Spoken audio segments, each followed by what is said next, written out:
Simon Benoit steps Yeah. up. This is a guy that you had been a little bit harder on over the last little while. I think a lot of it is just kind of the regression we saw where he had this Yeah. unbelievable year last year. It's not what we saw last year. It's a different Simon Benoit. I don't think he's been terrible for the most part. He's been pretty steady. He's had some really bad games, but holy shit, did he ever step up in this one tonight? Yeah. And I do think he's been terrible. So I'll go out and say that. I have not liked this game one bit, but yeah, he turned into Morgan friggin' Riley today. He was unbelievable. He was hitting everything. He was moving the puck. He was skating. He even had Blocking that rush shots. right before he had that rush right before the end of the third there. He was pissed off at himself that he couldn't go higher on the glove side there. I mean, where did that come from? Where has that been? And Zack, you mentioned McCabe and Tanev. Like, that's the scary thing for me. The last time, do you remember that lull that the Leafs had was when McCabe went down last? Yeah. The offense slowed down. The defense slowed down. They couldn't figure out the D pairs. They couldn't figure anything out. I'm hoping McCabe is okay, but if Benoit plays like this and it lights a fire under his ass, then we'll take it as a positive as well. I mean, watching him step up in that situation, it was a guy that I was kind of laughing at knowing you're coming on the show tonight. Because I'm watching and I'm like, okay, we're going to go 5D here now. I have not and I mean, it's stuff we're going to continue to get to throughout the course of the show here tonight, especially specifically with the D. I think they were the biggest story. But yeah, he goes out. McCabe goes out. When he went out previously, as you mentioned, they did go into that lull. So that's a concern. But I'm kind of looking around like, okay, who's next man up? Who's going to respond? How are they going to respond? Did not expect it to be Simon Benoit, but I thought he played an unbelievable game here. He was physical, finishing every check. It was not just like finishing checks though, it was big punishing checks, which is it's not necessary, but it makes an impact. It gives some life to the team when, I'd set it off the open. It's a second night of a back-to-back and you're playing a Flyers team that's been waiting. They're rested. They're pissed off because of the result of their last game. Like, they're coming in here ready for you, ready to bring the intensity, and you found a way to kind of get through it, and you battled through the injury. You battled through having Dennis Hill to be in net there. So kudos to Simon Benoit. Kudos to the D stepping up without him in there. But with that said, Vic, the other thing here with the D has been, the story was, I think it was 16 games without a goal from the defense.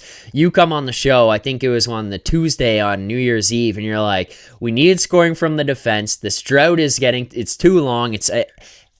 They score last night. You get a defensive goal last night from none other than Jake McCabe. And then you get not one, but two here tonight. The Oliver Ekman-Larsson one is one of the most absurd goals I've seen. He skating in and just pokes it like this. And then when they do the replay from basically like ice level, it's sliding under the blocker, basically, of Fedotov. And then the other one is Morgan Riley, OT winner.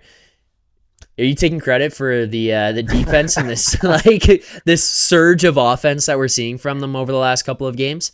I started the narrative for sure. I was the first one to say it, and here we are. Look at that. What is that? Three goals in the last two games, and from three different guys.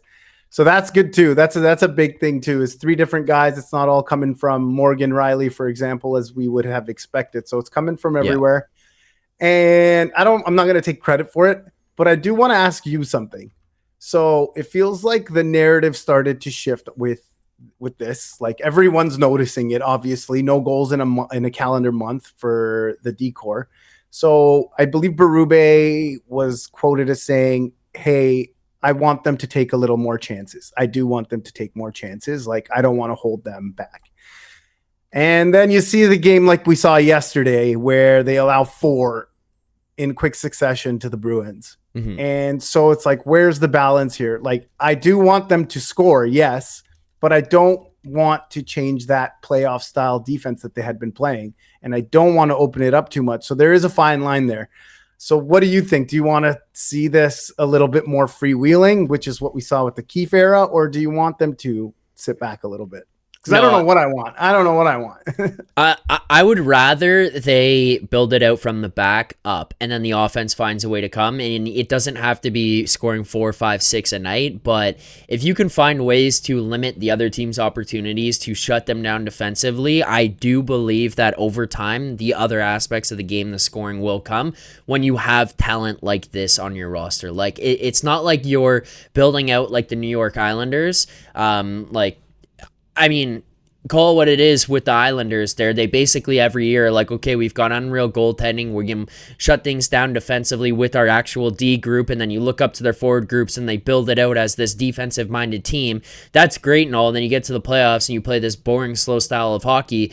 They don't have anyone to score goals. Like, they just don't. So then they struggle and they can't beat anybody. This Leafs team, at least right now here, Vic, they've got the guys, and this is the first time I've seen them have to like start to buy into this taxing, demanding defensive system. And I don't know, I think that just has more opportunity to have success in the playoffs. Like, don't you think that shutdown style of defense, like, let's take the offense out, like, not even included in this conversation. Do you not think that defensive style of play, defensive prioritization is more suitable for playoff success? Absolutely. And look where they are in the standing. So it looks like it's working in the regular season as well, right? Like, you are getting the goaltending and you are playing more of a structured style defensively. I did want to see a little more offense from the back end, but I don't need to see it from a guy like Simon Benoit, for example, who, I mean, he showed it off in spades today. Kudos to him, but I don't want him going end to end every night. I would rather him stay in his role. If Morgan wants to take a chance or two, then I believe in him, and I would like to see that a little bit more. Morgan specifically, he's the one for me where I want to see offense. The other guys, I don't really care as much. I would like to see more from Morgan, just because it's more of the role he's in, right? We talked about it last time, $7.5 million. He's on PP1. He's not scoring any goals. He's not doing much offensively. And then we talked about maybe acquiring a guy to be the power play specialist here, or power play quarterback. Then what do you do there? You diminish his role even further. Like, he's already playing third or fourth most minutes on any given night, and you can't reduce his role even further and bring in a different guy to run that PP. So I just want to see him get some confidence, and hopefully that OT winner will bring some of that out.